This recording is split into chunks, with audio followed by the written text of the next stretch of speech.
Shalom dan selamat malam jemaat Tuhan. Kembali berjumpa di minggu pertama bulan Agustus 2021. Bersama kita akan membaca dan merenungkan kebenaran firman Tuhan. Maka marilah kita berdoa memohon bimbingan Roh Kudus. Mari berdoa. Bapa di dalam kerajaan sorga, kami akan membaca dan merenungkan kebenaran firman Tuhan. Bimbinglah kami ya Roh Kudus sehingga kami dapat memahami akan kebenaran firman Tuhan dan terus dimampukan untuk dapat melakukannya dalam kehidupan beriman kami hari ke hari. Diamkanlah semua suara dalam hati kami, jauhkanlah pikiran yang mengembara kian kemari, dan berfirmanlah Tuhan karena kami telah sedia untuk mendengarkannya. Amin. Jemaat yang diberkati oleh Tuhan Yesus, pembacaan firman Tuhan terambil dari kitab Kejadian pasal 13. Pada ayatnya yang pertama hingga ayatnya yang ke-18. Mari kita membukanya dan kita membacanya. Kejadian pasal 13 ayat pertama hingga 18 yang menyatakan, Abram dan Lot berpisah. Maka pergilah Abram dari Mesir ke tanah Negeb dengan istrinya dan segala kepunyaannya. Dan Lot pun bersama-sama dengan dia. Adapun Abram sangat kaya, banyak ternak, perak dan emasnya. Ia berjalan dari tempat persinggahan ke tempat persinggahan, dari tanah Negeb sampai dekat Betel, di mana kemahnya mula-mula berdiri, antara Betel dan Ai, ke tempat mezbah yang dibuatnya dahulu di sana. Disitulah Abram memanggil nama Tuhan. Juga Lot yang ikut bersama-sama dengan Abram mempunyai domba dan lembu dan kemah. Tetapi negeri itu tidak cukup luas bagi mereka untuk diam bersama-sama, sebab harta milik mereka amat banyak, sehingga mereka tidak dapat diam bersama-sama. Karena itu terjadilah perkelahian antara para gembala Abram dan para gembala Lot.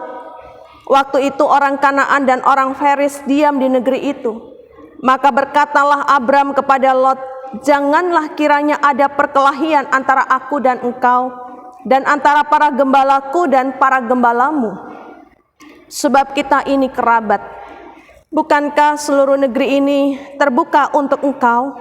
Baiklah pisahkanlah dirimu daripadaku. Jika engkau ke kiri, maka aku ke kanan. Jika engkau ke kanan, maka aku ke kiri. Lalu Lot melayangkan pandangnya dan dilihatnya lah bahwa seluruh lembah Yordan banyak airnya. Sebab taman Tuhan seperti tanah Mesir sampai ke Soar. Hal itu terjadi sebelum Tuhan memusnahkan Sodom dan Gomora. Sebab itu Lot memilih baginya seluruh lembah Yordan itu.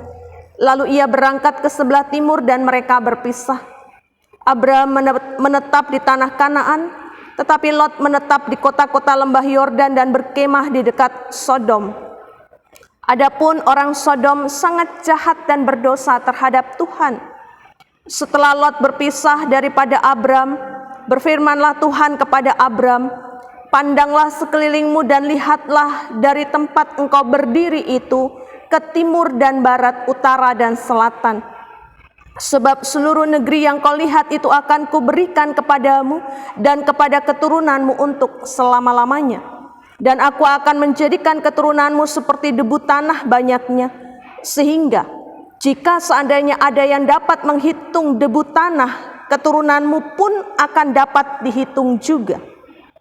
Bersiaplah, jalanilah negeri itu menurut panjang dan lebarnya, sebab kepadamulah akan kuberikan negeri itu. Sesudah itu Abram memindahkan kemahnya dan menetap di dekat pohon-pohon terbantin di Mamre, dekat Hebron, lalu didirikannya lah mezbah di situ bagi Tuhan. Demikianlah pembacaan Alkitab. Berbahagialah semua orang yang mendengar dan melakukannya. Terpujilah Kristus. Haleluya. Haleluya, haleluya, haleluya.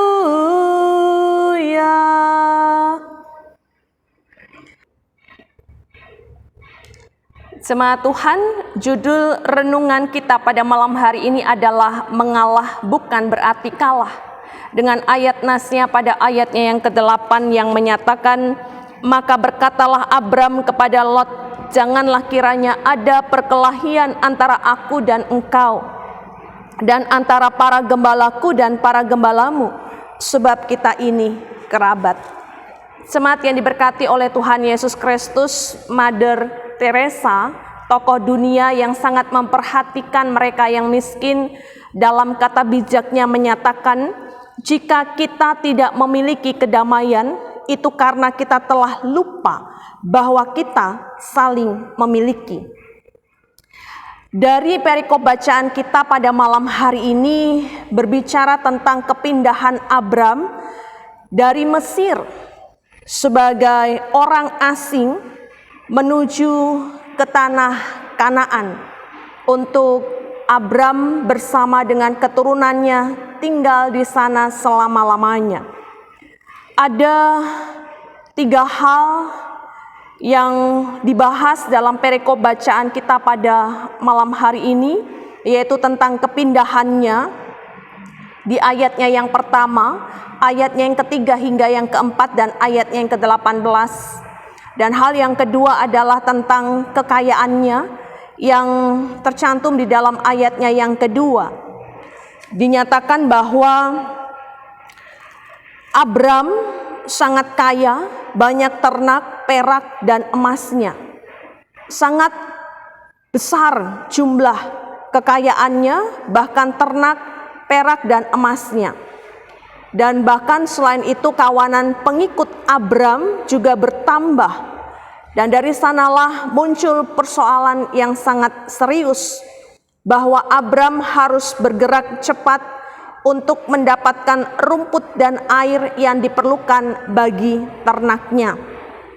Dan dan bagiannya yang ketiga adalah bahwa dia juga membangun persekutuan dengan Tuhan di setiap tempat persinggahannya, pada ayatnya yang keempat dan ayatnya yang ke-18. Jemaat yang diberkati oleh Tuhan Yesus Kristus, dari apa yang dikisahkan dalam perikop bacaan kita pada malam hari ini mengisahkan bahwa kedamaian itulah yang hendak diciptakan oleh Abram ketika dia hendak memasuki tanah Kanaan, bahwa Abram yang merupakan paman dari Lot, sosok Abram sangat baik, sementara keponakannya Lot sangatlah serakah. Tetapi Abram tidak ingin membuat masalah dengan Lot dengan memperlihatkan Lot untuk memilih lahan mana yang akan menjadi tempat bagi Lot untuk menetap dan menggembalakan domba-dombanya. Jemaat yang diberkati oleh Tuhan Yesus Kristus, oleh karenanya melalui 3 hal di atas, kita melihat bahwa Abram ketika dia memiliki banyak sekali kekayaan, dan ketika dia menghadapi masalah yang serius dengan Lot, tetapi disinilah Abram hendak menunjukkan kebijaksanaannya. Abram tidak ingin membuat masalah dengan Lot. Kalau kita melihat di dalam ayatnya yang ke-6 dan ayatnya yang ke-7, yaitu terjadi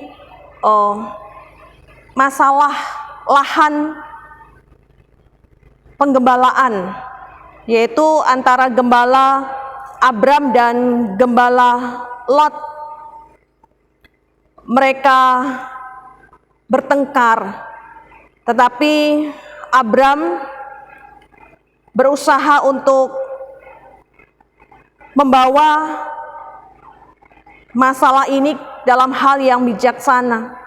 Abram memberikan kesempatan kepada Lot untuk memilih lahan mana yang akan menjadi tempat Lot menetap dan menggembalakan domba-dombanya. Kita bisa perhatikan dari ayatnya yang hingga ayatnya yang ke-10. Dan sebenarnya tanah Kanaan adalah lahan dari Tuhan yang ditetapkan dan akan diberikan kepada Abram dan keturunannya, bukan Lot.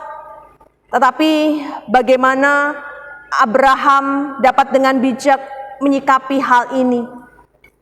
Dan hal ini kita melihat di dalam ayatnya yang ke-10 bahwa pada akhirnya Lot menentukan pilihannya di sebelah timur.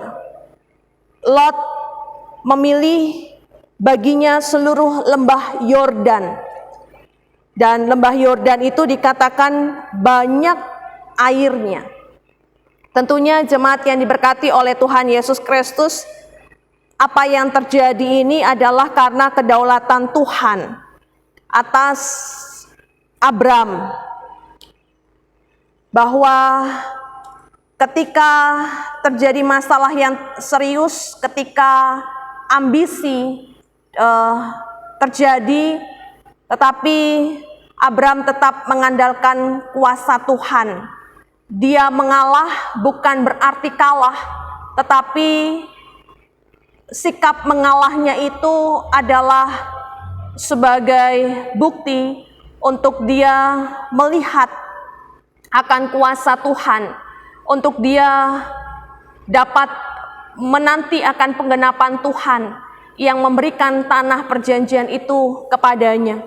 Oleh karena itu pada ayatnya yang ke-14 hingga ayatnya yang ke-18 kita melihat bahwa Allah memberikan atau menyatakan janji itu dan meneguhkannya kepada Abram, bahwa Abram dan keturunannya akan memiliki tanah Kanaan untuk selama-lamanya.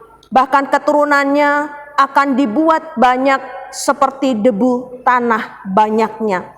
Oleh karena itu Abram hanya diminta untuk bersiap menjalani negeri itu sesuai dengan apa yang diperintahkan oleh Tuhan. Jemaat yang diberkati oleh Tuhan Yesus Kristus, memasuki bulan Agustus adalah bulan di mana seluruh rakyat Indonesia memperingati kemerdekaan Republik Indonesia. Juga kita menjalani minggu ke-10 sesudah Pentakosta. Majelis Sinode GPIB menetapkan tema 2 bulan, yaitu Agustus dan September, adalah bersyukur atas kemerdekaan negara Kesatuan Republik Indonesia.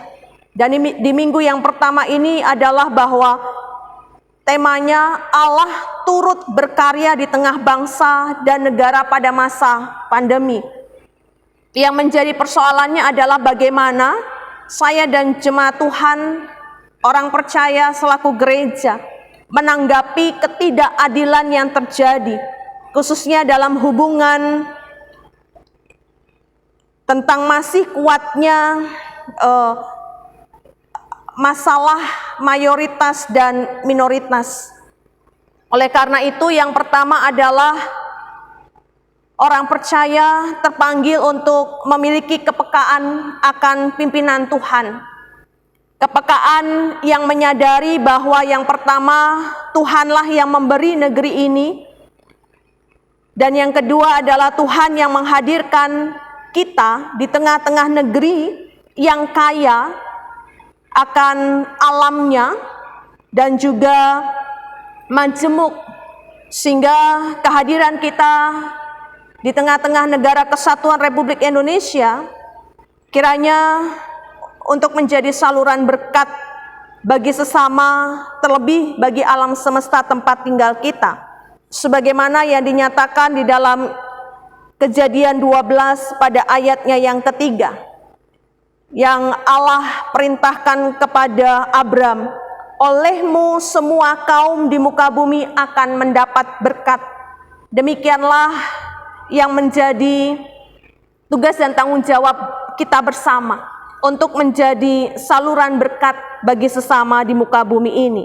Dan hal selanjutnya, hal yang ketiga, Tuhan juga akan meneguhkan kita untuk menerima janji dan menjalaninya, siap untuk menjalani itu. sebagaimana yang dinyatakan di dalam Injil Matius pasalnya yang ke-28 ayatnya yang ke-19. Dan ketahuilah, aku menyertai kamu senantiasa sampai kepada akhir zaman. Inilah janji Tuhan melalui Yesus Kristus yang dinyatakan dalam kehidupan kita. Oleh karena itu, pada bagiannya yang kedua, yaitu kehidupan orang percaya diminta untuk memanggil nama Tuhan, dan hal ini adalah menjadi penting di dalam kita membangun kepekaan kita kepada Tuhan, sumber kehidupan di setiap perjalanan siarah kita dalam dunia ini, bahwa saya dan jemaat Tuhan makhluk di muka bumi ini adalah sebagai orang asing. Sampai pada waktunya Tuhan akan menghantarkan kita memasuki Yerusalem yang baru untuk tinggal di sana selama-lamanya, untuk masuk dalam tanah perjanjian itu.